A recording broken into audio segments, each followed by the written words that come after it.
Hello dear students, हम यहाँ पर अपना पहला क्वेश्चन देख सकते हैं। इसमें हमें कहा गया है which of the following function represents SHM simple harmonic motion. First और सेकंड इन दोनों में से कौन सा फंक्शन रिप्रेजेंट करता है सिंपल हार्मोनिक मोशन को। तो आइए देखते हैं। हम सभी लोगों को पता है कि सिंपल हार्मोनिक मोशन एक ऐसा मोशन होता है जिसमें force is directly proportional to displacement, लेकिन डिस्प्लेसमेंट फोर्स के अपोजिट डायरेक्शन में रहता है। ये हमने इससे पहले भी देखा है, like F is directly proportional to like minus x. इस हिसाब से हम लोग चलते हैं। तो एज सच फोर्स के डायरेक्शन में ही एक्सेलरेशन होता है, तो मैं ऐसा लिख सकता हूँ acceleration is directly proportional to minus displacement. Yes, something इस वे से मैं चीज़ों को लिख सकता हूँ। यस, चलिए, तो आप जानते हैं और भी सारी चीज़ें जो इसके रिगार्डिंग है। तो अभी एक्सेलरेशन निकालना है तो उन्होंने हमको ऑलरेडी डिस्प्लेसमेंट दे के ही तो रखा है। यस, तो उससे अगर हमको एक्सेलरेशन निकालना है तो हम किस प्रकार वश निकाल सकते हैं, आइए देखते हैं। मैं इसको कंसिडर कर सकता हूँ y is equal to sine 2 omega t. तो अगर वेलोसिटी निकालना है तो मैं कैसे निकालूंगा? वेलोसिटी निकालने के लिए वेलोसिटी मतलब होता है change in displacement with respect to change in time. मैं यहाँ पर लिख सकता हूँ dy बाय dt। तो यहाँ पर क्या मिलेगा? d by d t sine 2 omega t. ये वाला सर्टनली आपको आंसर मिलेगा। यस, अभी इसको अगर आप डिफरेंशिएट करते हो तो क्या हो जाएगा? 2 और ओमेगा बाहर आ जाएगा क्यों कांस्टेंट है। साइन की जगह पे कॉस आ जाएगा, कॉस 2 ओमेगा टी। ये रहेगा आपका आंसर। अभी अगर वेलोसिटी निकाल लिया, अभी इससे अगर एक्सेलरेशन निकालना है तो कैसे निकालोगे? एक्सेलरेशन हमको पता है क्या होता है, d y by d t होता है। तो अगर d y by d t, sorry d y by d t, d v by d t ऐसा मैं बोल सकता हूँ। जस्ट अ मिनट बच्चों, यहाँ पर लिख सकता हूँ d v by d t. अब आप खुद ही सोचिए, जब हम v को मतलब वेलोसिटी को डिफरेंशिएट करेंगे विद रिस्पेक्ट टू टाइम, तो आपका cos 2 ओमेगा टी जो है वो तो माइनस के साथ साइन 2 ओमेगा टी इसमें कन्वर्ट हो जाएगा। यस, तो अगर इसके साथ इसको लगा के देखेंगे तो क्या आएगा? पहले से 2 ओमेगा था और एक 2 ओमेगा ऐड हो जाएगा, तो ये हो जाएगा इंटू 2 ओमेगा ऐड हो जाएगा। और फिर अब यहाँ पर आएगा आपका minus sine 2 omega. Yes, and साथ ही में आपका जो बचा था वो टी। इससे आपको क्या मिलेगा? -4 ओमेगा स्क्वायर और साथ में साइन 2 ओमेगा टी। ये आपका आंसर मिल जाएगा। अब यहाँ पर देख सकते हो कि ऑलरेडी साइन 2 ओमेगा टी ये आपका क्या है? y होता है, जो कि देखो आपको क्वेश्चन के अंदर ऑलरेडी दिया गया है। तो आप इसको लिख सकते हैं -4 ओमेगा स्क्वायर और साथ ही में y। ये है एक्सेलरेशन। अगर आपने 4 और ओमेगा स्क्वायर को अगर कांस्टेंट माना तो क्या मैं लिख सकता हूँ a is directly proportional to minus y. आपको पता है जब भी acceleration directly proportional to negative of displacement होगा तभी तो आपका वो सिंपल हार्मोनिक मोशन होगा। तो मोस्टली आपको समझ में आ गया होगा कि यस, जो पहला वाला है वो सिंपल हार्मोनिक मोशन रिप्रेजेंट करेगा। दूसरा वाला इक्वेशन देखते हैं। दूसरा वाला क्वेश्चन हमको क्या कहना चाहता है? सेकेंड वन के केस में हमको देखेगा y का वैल्यू क्या दिया गया है? Sign omega t plus 2 cos omega t, ये वाला होगा। अब कैसे हम इसको सॉल्व करेंगे? इसको सिमिलरली पहले v निकालेंगे, फिर एक्सेलरेशन निकालेंगे और देखेंगे फिर डिस्प्लेसमेंट के साथ आपके एक्सेलरेशन का वैल्यू क्या मिल रहा है। चलिए शुरू कर देते हैं। हमको पता है v क्या रहता है? D y by d t रहता है। अगर इसका d y by d t करोगे तो ऑलरेडी मैंने आपको ऊपर एक साइन के बारे में समझा दिया था, यहाँ पे 1 सेकंड समझाने की जरूरत नहीं है ऐसा मुझे लगता है। इसका डायरेक्टली ओमेगा बाहर आ जाएगा तो मुझे वैल्यू मिलेगा ओमेगा कॉस ओमेगा टी। और साथ ही में अगर कॉस है तो माइनस साइन हो जाता है, तो माइनस साइन आ जाएगा बाहर। यस, 2 ओमेगा बाहर आ जाएगा साइन ओमेगा टी। ये इसका डिफ्रेंशिएशन है।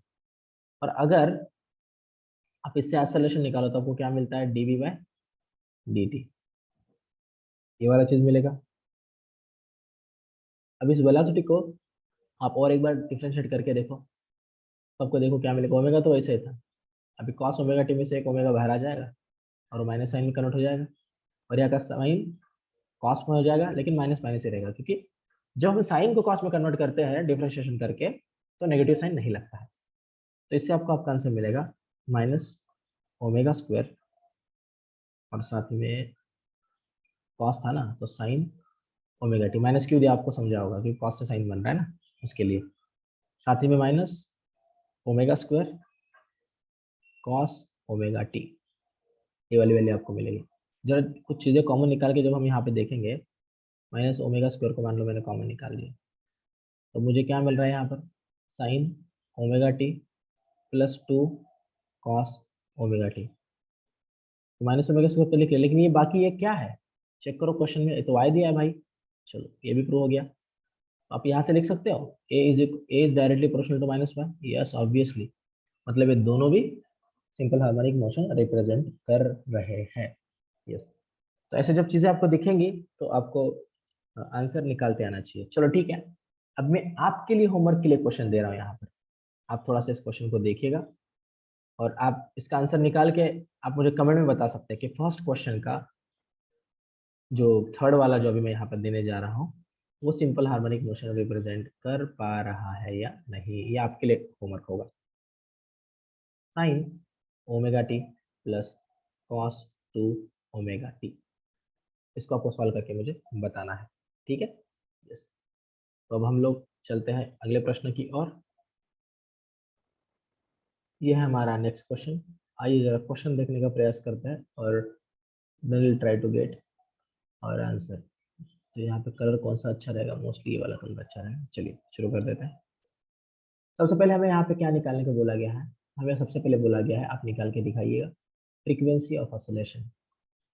किस परिस्थिति में, कोई एक ऑब्जेक्ट था जो ऑसिलेशन परफॉर्म कर रहा था, सिंपल हार्मोनिक मोशन परफॉर्म कर रहा था, उसका एम्पलीट्यूड क्या था, 5 सेंटीमीटर था। तो मान लीजिए सबसे पहले मैं गिवन डाटा में लिख दूँ, गिवन डाटा में एक का वैल्यू मेरा क्या देखे रखा है, 5 सेंटीमीटर देखे रखा है। टाइम पीरियड मेरा कितना देखे रखा है, 4 सेकंड देखे रखा है। Yes, and if timing is started when the object is at a centre of oscillation, x equal 0 के ऊपर है, मतलब जस्ट ऑसिलेशन स्टार्ट ही होने वाला है ऐसे परिस्थिति में। तो पहले हमको क्या निकालना है, फ्रीक्वेंसी ऑफ ऑसिलेशन। अगर हम फ्रीक्वेंसी ऑफ ऑसिलेशन निकालने जाए, फ्रीक्वेंसी ऑफ ऑसिलेशन, तो फ्रीक्वेंसी ऑफ ऑसिलेशन क्या रहता है, आपको पता होना चाहिए। Frequency of oscillation 1 time period रहता है ना। यस, तो 1/4 इज इक्वल टू, मुझे क्या मिलेगा, 0.25 hertz. Second question, the displacement eight 0.5 second. अब चलिए डिस्प्लेसमेंट निकालना है और हमको पता है वो x इज इक्वल टू 0 से स्टार्ट हो रहा है। सिंपल हार्मोनिक मोशन का एज सच हम स्टैंडर्ड इक्वेशन क्या कंसीडर करते हैं, x is equal to a sin omega t, यही तो हम कंसीडर करते हैं। तो अगर x is equal to a sin omega t, अगर ऐसा कुछ है, इसमें बस हमको वैल्यू पुट आउट करनी है। हमारे पास ऑलरेडी एम्पलीट्यूड का वैल्यू है, ऑलरेडी टाइम पीरियड का हमारे पास वैल्यू है, ऑलरेडी हमारे पास फ्रीक्वेंसी की वैल्यू, जिससे कि हम एंगुलर वेलोसिटी निकाल सकते हैं। आपको पता है एंगुलर वेलोसिटी मतलब क्या होगा, 2 पाई/टी होता है, मतलब ही 2 पाई, और 1/t मतलब फ्रीक्वेंसी लिया जा सकता है, करेक्ट। तो इससे 2 पाई में लिखूंगा और फ्रीक्वेंसी का वैल्यू मेरा क्या आया है, 0.25 आया है, इसको मैं इंटू कर दूंगा इससे। ये है मेरा ओमेगा का वैल्यू, मतलब मैं आपको सारे वैल्यूज पहले ही बता के रख रहा हूँ। आइए शुरू कर देते हैं चीज़ों को निकालना। एम्पलीट्यूड का वैल्यू 5 था, मैंने डाल दिया 5, उसी के साथ में साइन लिखा। ओमेगा का वैल्यू जस्ट मैंने अभी बताया आपको, 2 पाई इंटू 0.25 इंटू टी का वैल्यू, टाइम पीरियड का वैल्यू 4 दिया था। यस, तो अभी देखिएगा, लेकिन जस्ट अ मिनट, अभी यहाँ पर आप देख सकते हो ये जो टाइम पीरियड जो आपको पर्टिकुलरली बोला गया है, उस टाइम पीरियड का वैल्यू यहाँ पर 4 है। यस, बट जब आप यहाँ पर स्मॉल टी के बारे में जब देखोगे, जब आप स्मॉल टी के बारे में देखोगे, तब आपको पता है कि उन्होंने हमको 0.5 सेकंड के अंदर डिस्प्लेसमेंट निकालने को बोला है। तो टोटल टाइम पीरियड निकाल के तो मतलब डाल के तो मतलब नहीं रहेगा, 0.5 सेकंड ही डालना पड़ेगा ना बच्चा। तो यहाँ पे मैंने 0.5 डाल दिया। चलो, इसको जब आप सॉल्व करोगे तो आपको कुछ 5 साइन एंड देन पाई/4 मिलेगा। अच्छे से करके देखो इसको, आपका आंसर जब आप इसको पूरे तरह से अच्छे से कैलकुलेट कर लोगे, 5 तो 5 रहेगा, लेकिन साइन 45 माने ही साइन पाई/4 का वैल्यू रहता है 1/√2। आई गेट 5/√2, लेकिन ये तो सेंटीमीटर में होगा ना। यस, ये सेंटीमीटर में होगा। आइए हमारे थर्ड क्वेश्चन, थर्ड वाले पार्ट की तरफ हम बढ़े। The maximum acceleration of the object, the maximum acceleration of the object, acceleration कैसे निकालते हैं, डिस्प्लेसमेंट को डिफरेंशिएट करके निकालते हैं। ऐसा जो उसको अगर हमने ऑलरेडी चैप्टर में करके देखा था तो हमें पता रहेगा। मैक्सिमम एक्सेलरेशन अगर हमको निकालना है तो कितना आता है, ओमेगा स्क्वायर ए आता है ना, यस यही आता है। तो अगर ऐसा वाला परिस्थिति यहाँ पर है तो हमें पहले से थोड़ा सा ओमेगा के बारे में पता चल चुका है। अगर हम यहाँ पर देखें 2 × 0.25 × पाई, यस, अभी ये 2 × 0.25 अगर मैं करूँगा तो मेरे को आता है 0.5 एंड साथ में एक पाई। तो इधर मैं डाल दूँ 0.5 पाई का स्क्वायर, और मेरे को एम्पलीट्यूड के बारे में पहले से पता है जो कि मेरा 5 है। इस सबको आप करके देखिएगा, आपको आपका आंसर नियर अबाउट 12.3 12.4 तक आ जाएगा सेंटीमीटर पर सेकेंड स्क्वायर। इसी में मैं सारी चीज़ों को यहाँ पर लूँगा। चलिए, मोस्ट प्रोबेबली आपको अच्छे से चीज़ें क्लियर है। अब हम लोग बढ़ सकते हैं हमारे अगले प्रश्न की ओर। यस डियर स्टूडेंट्स, तो ये हमारा सेकंड वाला क्वेश्चन है। आइए इस क्वेश्चन को जरा जानते हैं। A particle executes simple harmonic motion in its system from extreme position, एक अल्टीमेट एक्सट्रीम पोजीशन से बात कर रहे हैं, and covers a distance equal to half of its amplitude in 1 second। एक सेकंड के अंदर half of its amplitude बोला है, पूरा एम्पलीट्यूड नहीं बोला है। मान लो किसी एक्सट्रीम एंड से अगर वो स्टार्ट कर रहा है तो उसको मेन पोजीशन पे आने के लिए पूरा एम्पलीट्यूड क्रॉस करना पड़ता है, लेकिन यहाँ पर उन्होंने क्या बोला है, हाफ ऑफ इट्स एम्पलीट्यूड, मतलब आधे आएगा, मतलब मेन पोजीशन थोड़ा ऊपर रहेगा ही, तो एक सेकंड लेता है। तो उन्होंने बोला determine the time period of a motion कितना रहेगा, ये आपको उन्होंने निकालने को बोला है। आइए देखते हैं हम कैसे निकालेंगे। अभी अगर मान लीजिएगा एक्सट्रीम पोजीशन से अगर वो स्टार्ट कर रहा है तो y का वैल्यू क्या रहना चाहिए, y का वैल्यू हमारा रहेगा a cos ओमेगा टी। अब ऑलरेडी उन्होंने हमको बोला है कि ये जो y डिस्प्लेसमेंट कितना है भाई, हाफ ऑफ इट्स एम्पलीट्यूड बोला है ना, मतलब y का वैल्यू ऐसा हमारा क्या रहेगा, a/2 हो जाएगा। a तो लेंगे नहीं ना क्योंकि हाफ बोला है, so I can put here a/2 is equal to a, साथ ही में cos ओमेगा को ओमेगा रहने दो इनटू टाइम, टाइम कितना बोला था 1 सेकेंड, यस। अब देखिए इन्होंने हमको टाइम पीरियड ऑफ मोशन निकालने को बोला है। हम सभी लोगों को पता है कि अगर हम ओमेगा कैसे भी करके निकाल ले तो omega is equal to 2 pi t होता है, तो मैं directly t is equal to 2 pi omega कर सकता हूँ, इसलिए तो मैं ओमेगा निकाल रहा हूँ। यहाँ पे सारे वैल्यूज हमको पता है। आप अगर यहाँ पे इन सारी चीजों को अगर अच्छे से देखोगे, देखो आपको क्या पता चलेगा, ए से ए कैंसिल आउट हो गया, यहाँ पे तो 1 ही था, तो cos omega is equal to 1/2 आपका आ गया, यस। तो cos omega is equal to अगर आपका 1/2 आ रहा है तो ओमेगा का जो सर्टनली आपको वैल्यू मिलेगा यहाँ से वो कितना मिलने वाला है, मे बी पाई/3, ये वाला वैल्यू आपको मिलेगा, यस। तो अब देखिएगा अगर यहाँ पर आपको पाई/3 का वैल्यू अगर मिल रहा है, मीन्स ये 60 डिग्री होता है, आपको ये बात पता रहना चाहिए, है ना।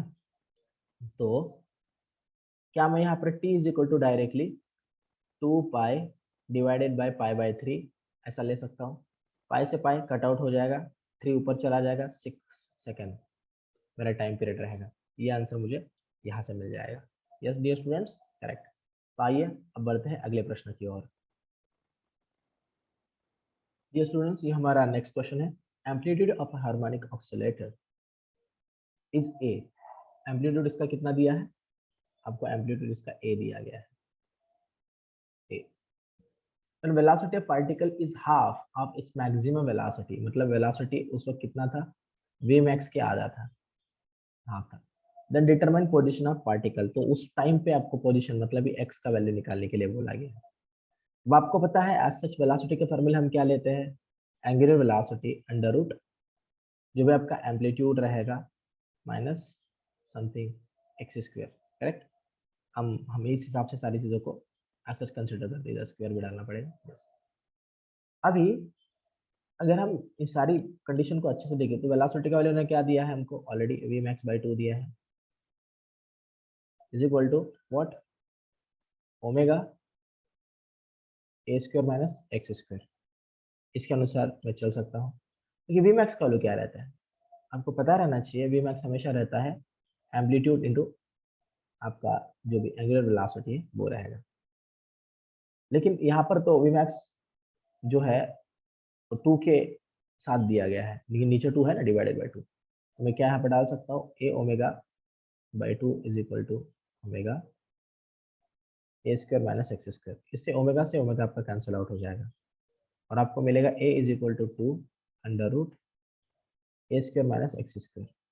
अगर मैं बोथ साइड को अगर स्क्वायर कर दूं तो मुझे क्या मिलेगा, a square is equal to 4 और ये a square minus x square something मुझे कुछ ऐसा चीज मिलेगा यहाँ से। अब मैं क्या करता हूँ, इसको a square is equal to 4 times a square minus 4 times x square something ये सारी चीजें रहेंगी। अभी अगर मैं 4 एक्स स्क्वायर को लेफ्ट साइड में ले लूँ तो प्लस हो जाएगा और ए स्क्वायर को राइट साइड में ले लेता हूँ तो ऑलरेडी यहाँ पर 4 ए स्क्वायर था माइनस ए स्क्वायर ऐसा बन जाएगा।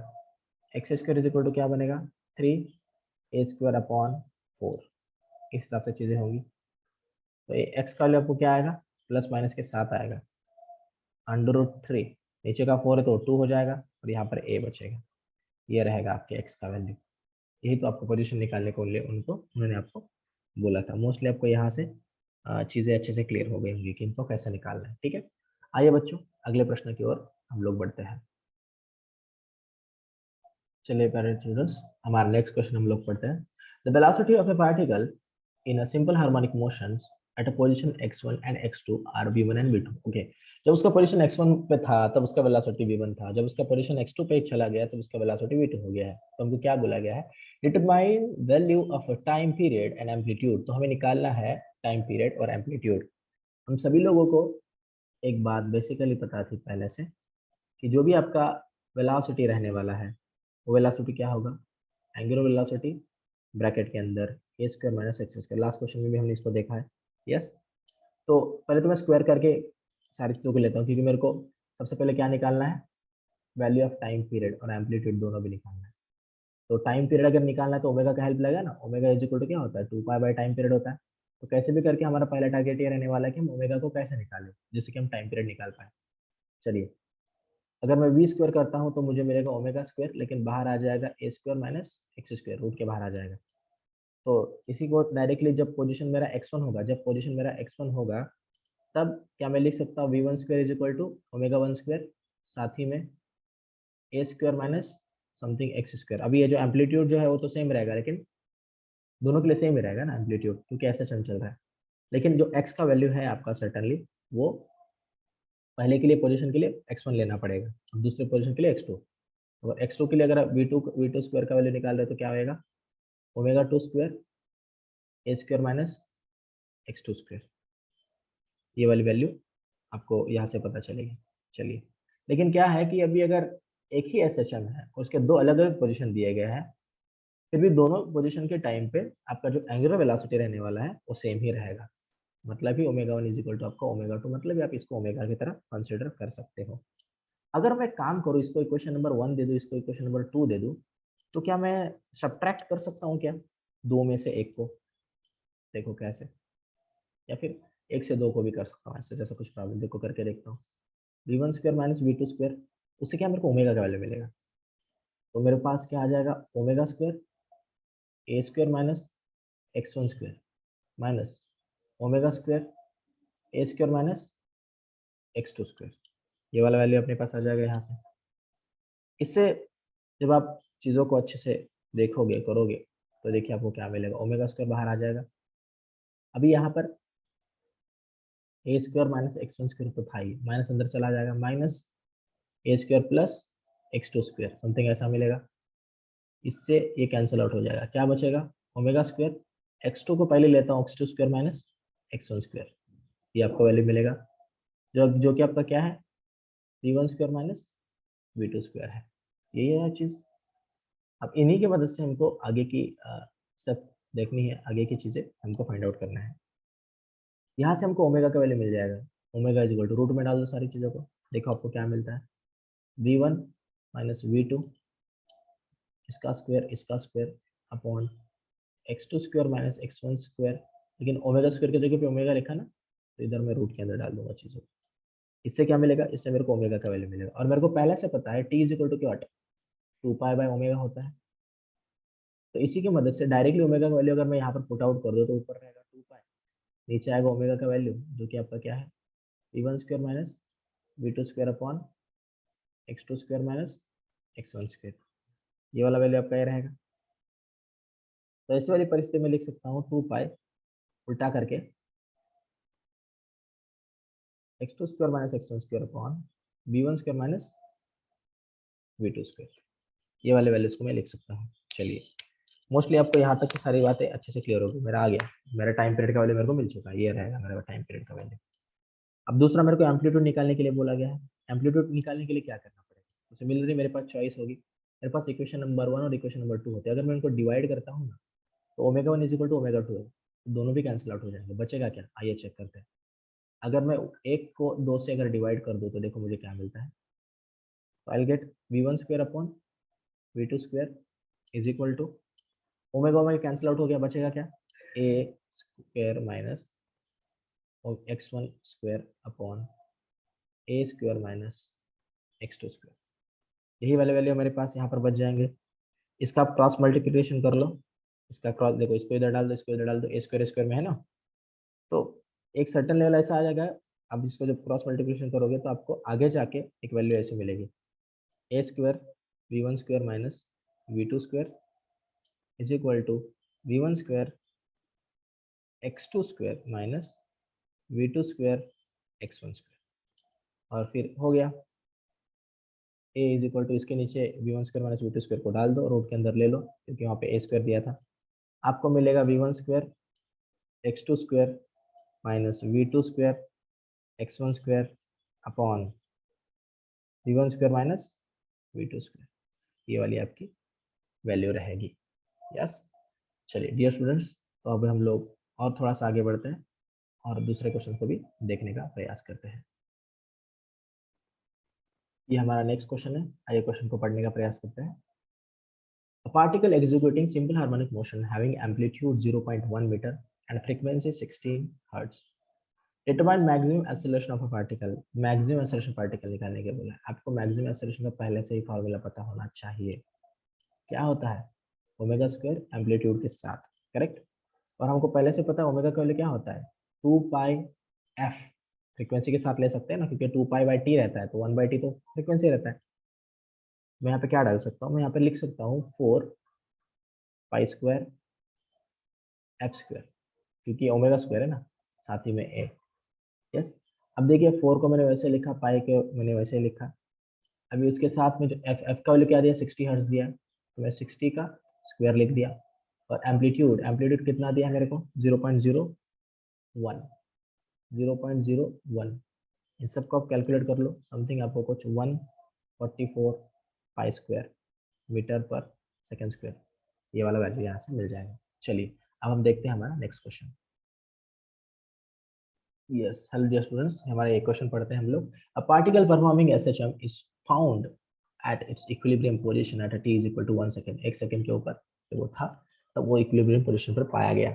And it is found to have a speed of 0.25 metre per second, इतना उसका स्पीड था जब टाइम 2 सेकंड हो गया था। तो if the period of oscillation, मतलब टाइम पीरियड का वैल्यू दिया है, वो अगर 8 सेकंड हो, यस, तो नहीं, टोटल ऑसिलेशन का पीरियड उन्होंने बोला। Okay, calculate the amplitude of oscillations आपको निकालने के लिए बोला गया है। चलिए हम इसको सॉल्व करने का प्रयास करते हैं। एम्पलीट्यूड ऑफ ऑसिलेशन हमको निकालने को बोला गया है।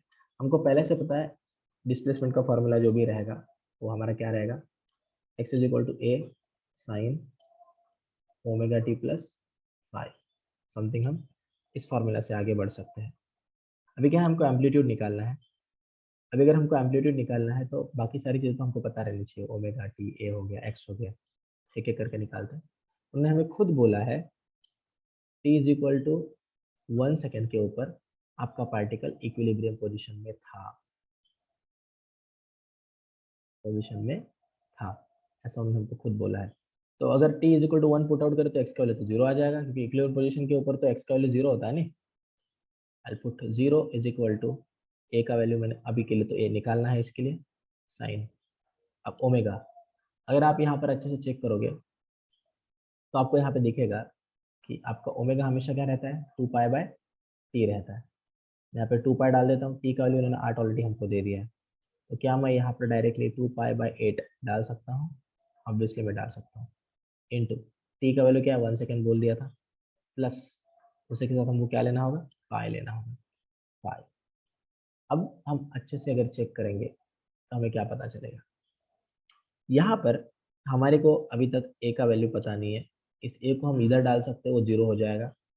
अल्टीमेटली मेरे पास कुछ साइन 2π/8 प्लस 5 एक वैल्यू मिलेगी। इसको अगर हम आगे ले जाते हैं तो हमको क्या मिलेगा, 0 इक्वल टू साइन 2π/8 प्लस 5। इसको अगर हम सॉल्व करते हैं हमें 5 का वैल्यू मिलता है -π/4। अभी अगर हमको एक बार 5 का वैल्यू अगर -π/4 अगर मिल रहा है, तो अब उन्होंने हमें क्या बोला है, उन्होंने हमको बोला है कि जब वेलोसिटी 0.25 मीटर पर सेकेंड रहेगी और जब टाइम का वैल्यू 2 सेकेंड रहेगा, है ना, वैसे वाले टाइम पे आपको एम्पलीट्यूड के वैल्यू के बारे में बोला गया है। मीन्स व्हाट, मैं थोड़ा आपको बताता हूँ। मीन्स जब t इज इक्वल टू आपका 2 सेकेंड रहेगा, यस, एंड वेलोसिटी कितना रहना चाहिए पार्टिकल का, 0.25 मीटर पर सेकेंड, ये वाला रहेगा। अब वन सेकेंड में वही वाला मेरा फॉर्मूला यूज कर लूंगा, x is equal to a sine omega t plus 5, क्योंकि 5 का वैल्यू बची था अपने को। अब यहाँ पर x का वैल्यू कितना दिया उन्होंने, 0.25, यस। अब देखेंगे थोड़ा, अगर हम इससे भी आगे चले, जस्ट अ मिनट, एक्स का वैल्यू तो हमारे पास पता नहीं, लेकिन हमको वेलोसिटी का वैल्यू पता है। तो क्या मैं, यस, तो अब मैं यहाँ पर क्या कर सकता हूँ, पहले तो मैं dx/dt निकाल लूँ, मतलब मेरे v का वैल्यू, यस, ऐसे मैं कर सकता हूँ। अगर मैं ऐसे करता हूँ तो वैल्यू मेरे को क्या आ जाएगा, a ओमेगा बाहर आ जाएगा, साइन की जगह पे कॉस आ जाएगा, कॉस, करेक्ट। और जहाँ पे मेरे को पर्टिकुलरली ओमेगा का वैल्यू पता है, वो ओमेगा टी प्लस साथ ही में 5, ये वाला वैल्यू मेरे को यहाँ पे पता चल जाएगा। तो अभी देखिए v का वैल्यू मेरे को ऑलरेडी 0.25 इन्होंने लिख के रखा था, a का वैल्यू देखेंगे, अभी के लिए तो उसको ऐसे लिख देता हूँ, यस, ओमेगा भी मैं ऐसे लिख रहा हूँ, कॉस। अभी देखो इसके अंदर कि जब हम बात करते हैं ओमेगा और टी की, इसकी जब हम लोग बात करते हैं, तो ये वाली जो आपकी सर्टन वैल्यू रहेगी, वो तो आपको पहले से पता है, 5/4 आ चुकी है, इससे ये कट हो जाएगा, ये 1 जा ये 4 जा, 5/4 आपको वैल्यू मिलेगा, इनटू कितने टाइम के लिए, 2 सेकंड के लिए बात किया था। और साथ ही में पाई का वैल्यू आपको क्या मिला है, -π/4, ये वाला वैल्यू आपको यहाँ से मिल चुका है। अभी अगर आप इसको अच्छे सॉल्व करो, 0.25 इक्वल टू, एक तो आपको पता नहीं, ओमेगा का वैल्यू आपको पहले से पता है π/4 है बोल के, कॉस ये हो जाएगा π/2 माइनस π/4। अब जब इसको सॉल्व करोगे अच्छे से, बस क्या कॉस का वैल्यू निकालना है, π/4 यहाँ पर इधर डाल देना है आपको, इससे आपके ए का वैल्यू जो रहेगा वो मिलेगा √2/5, ये वाला वैल्यू आपको यहाँ से मिल जाएगा। मोस्ट प्रोबेबली आप समझ सकते हो मैं क्या कहना चाहता हूँ, ठीक है। Thank you very much my dear students. Dear students, हमारा नेक्स्ट क्वेश्चन हम पढ़ते हैं, the potential energy of a particle executing simple harmonic motion is 2.5 joule when its displacement is half of the amplitude, then determine the total energy of a particle। चलिए, हमको यहाँ पर उन्होंने क्या बोला है, उन्होंने उनको बोला है कि इसका कुछ एक पोटेंशियल एनर्जी दिया गया है, यस। जब वो सिंपल हार्मोनिक मोशन एग्जीक्यूट करेगा उस वक्त वो कितना है, 2.5 जूल, कितना वैल्यू है उसका। अब क्या बोला गया है, when it's displacement is half of its amplitude, जब उसका डिस्प्लेसमेंट उसके एम्पलीट्यूड से आधा होगा, वैसी वाली परिस्थिति में total energy of a particle क्या होगा, ये हमको निकालने को बोला गया है। आइए शुरू करते हैं हमारा सॉल्विंग। हमको पता है पोटेंशियल एनर्जी का वैल्यू क्या रहता है, 1/2 एक्स स्क्वायर लेते हैं, यस, इसको हमने बहुत बार देखा है। ऑलरेडी उन्होंने हमको डिस्प्लेसमेंट के बारे में बोला है, डिस्प्लेसमेंट कितना है हमारा, एम्पलीट्यूड से आधा है, ऑलरेडी हमको पहले से पता है। अगर मैं 1/2 के को वैसे ही रहने दूँ और यहाँ पर a/2 होल स्क्वायर अगर कर दूँ, तो आई विल गेट 1/2 के a²/4, ये मिलेगा मेरे को मेरे पोटेंशियल एनर्जी का वैल्यू। अब देखिएगा, हमको टोटल एनर्जी पहले से पता होता है, टोटल एनर्जी, जब हम टोटल एनर्जी निकालने जाएंगे तो टोटल एनर्जी का फॉर्मूला हम क्या लेते हैं, 1/2 के और एम्पलीट्यूड का स्क्वायर लेते हैं, अगर आपको याद है। सो इट्स लाइक 1/2 के को मेरे को अभी के लिए मैं थोड़ा सा के रख देता हूँ, यहाँ से पहले के का वैल्यू मैं उठा लेता हूँ। तो जो मेरा यहाँ पर सर्टनली जो के का वैल्यू आ रहा है वो देखिए क्या है, वो है, तो समझिएगा, मैं इसको अगर potential energy is equal to 1/2 के को ऐसे रखता हूँ, स्क्वायर को ऐसे रखता हूँ, और मैं 4 को यहाँ पर भेज देता हूँ। Yes, so it's like 4 times potential energy, मतलब ही तो आपको नहीं दिख रहा टोटल एनर्जी हो रहा है, शॉर्टकट मार रहा हूँ मतलब उतना लिखने से अच्छा। 4 टाइम्स पोटेंशियल एनर्जी का उन्होंने हमको 2.5 जूल दिया है, यही तो रहेगा ना आपका टोटल एनर्जी। तो टोटल एनर्जी का मेरे को क्या मिलेगा, 10 जूल मिल जाएगा। यस, यही रहेगा आपका answer. Thank you very much my dear students. Hello dear students, इस क्वेश्चन को हम यहाँ पे देख सकते हैं। Harmonic oscillator of force constant 4 into 10 raised to 6 Newton per meter and amplitude 0.01 meter has total energy 240 joule. What is maximum kinetic energy and minimum potential energy? तो यहाँ पे हमको दो चीजें निकालनी है, जबकि हमको बहुत सारी फोर्स कांस्टेंट के का वैल्यू दिया गया है 4 into 10 raised to 6, एम्पलीट्यूड ए का वैल्यू दिया गया है, टोटल एनर्जी का वैल्यू भी दिया है, जिसको हम 1/2 ka² भी समटाइम्स लेते हैं। इतने सारे वैल्यूज हमको दे दिए गए और हमको पूछा क्या गया है, what is maximum kinetic energy and minimum potential energy. चलिए सॉल्व करते हैं। सबसे पहले वैल्यूज लिख लें, हमको क्या क्या दिया है। हमको सबसे पहले उन्होंने के दिया है, तो कितना है 4 into 10⁻⁶ न्यूटन पर मीटर। इस हिसाब से मैं इसको अच्छे से लिख सकता हूँ। एम्पलीट्यूड का वैल्यू मुझे क्या दिया गया है, 0.01 मीटर, इतना दिया है। तो अभी देखिएगा टोटल एनर्जी कितना बोला है भाई, 240 जूल बोल दिया। Yes, maximum kinetic energy and minimum potential energy निकालने को बोला। सबसे पहले काइनेटिक एनर्जी मैक्सिमम की ओर बढ़ते हैं।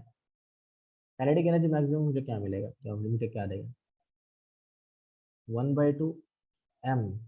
यस, और साथ ही में वी मैक्स का स्क्वायर होगा तो वही तो देगा ना मुझे, लेकिन हमको पता है 1/2 m तो लिख लिया। वी मैक्स का फॉर्मूला हमको पता है, ओमेगा ए रहता है, तो इस लाइक ओमेगा ए, और अगर उसका स्क्वायर अगर मैंने कर दिया तो I gate 1/2 m omega square and A square, ये वाला वैल्यू मिल जाएगा मुझे। अभी आप इन सारी चीज़ों को अगर अच्छे से देखें, so it's like equal to क्या रह जाएगा, ये आपके 1/2 के ए स्क्वायर के हो जाएगा। इसको जरा आप अच्छे से चेक कर लीजिएगा। यस, इससे आपको वैल्यू किसका मिल जाता है, के का वैल्यू मिल जाता है। तो अभी सीधा इसको क्या मैं लिख सकता हूँ, 1/2 के की जगह पे मैं क्या लिख सकता हूँ, मेरे को 4 दिया गया है, करेक्ट, इंटू 10⁻⁶ दिया गया है, क्योंकि मैं एम ओमेगा स्क्वायर की जगह पे क्या डाल सकता हूँ।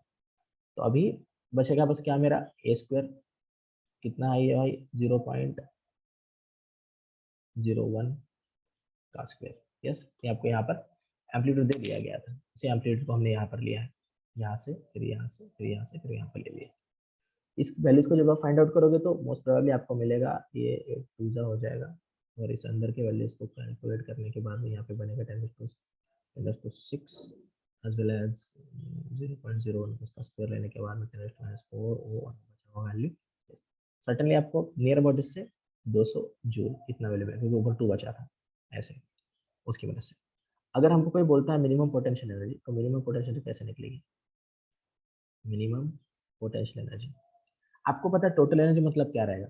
अगर टोटल एनर्जी के साथ अगर आप मैक्सिमम काइनेटिक एनर्जी पकड़ते हो तो आपको मिनिमम पोटेंशियल एनर्जी पकड़ना पड़ेगा, क्योंकि जब मैक्सिमम काइनेटिक एनर्जी मिलता है तो मिनिमम पोटेंशियल मिलता है। तो इससे हमको क्या पता चलता है, इससे हमको ये पता चलेगा टोटल एनर्जी माइनस मैं पकड़ सकता हूँ मैक्सिमम काइनेटिक एनर्जी। सही है, जिसका वैल्यू मेरे पास ऑलरेडी आ चुका है। तो हम इन सारे वैल्यूज को फाइंड आउट करेंगे तो टोटल एनर्जी का वैल्यू मेरे पास कितना था, 240 था, माइनस इसका वैल्यू 200 था, आई गेट 40 जूल। ये वाला रहेगा मेरा वैल्यू। मोस्ट प्रोबेबली आपको ये समझ में आ चुका है। Thank you very much my dear students.